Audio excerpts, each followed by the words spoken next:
మా ఫ్రెండ్స్ అందరూ పిక్నిక్ పోతున్నారు మా ఒక 1000 రూపాయలు అంటే ఏమో నేను కూడా వాళ్ళతో కలిసి పిక్నిక్ పోయి బాగా ఎంజాయ్ చేసేస్తా. సరే నీకు కొంచెం మన సిగ్గులేదురా, ఎప్పుడు నన్నే డబ్బులు అడుగుతావు? ఏదైనా పని చేసుకొని చదవచ్చు కదరా, పనికి మాలేదు.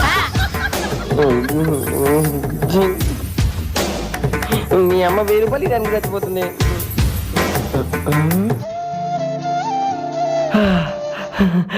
మా నువ్వు నాకెట్టా డబ్బులు ఇవ్వదా? నన్ను కొట్టుమా. పాల నేను కొట్టు, నన్ను ఎదివేసి వేసుకుంటా. మా నువ్వు రోజు చేసే వంట ఉంది, అది వంట కాదు వంట. నీ అబ్బా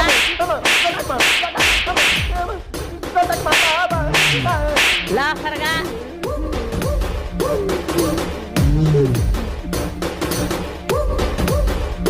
సిద్ధు జన్ని నువ్వు ఎప్పుడు వచ్చావు? చూసా సిద్ధు, అంతా చూసా. ఏం చూసావు జన్ని? మీ అమ్మ నిన్ను కొట్టడం. చూసా.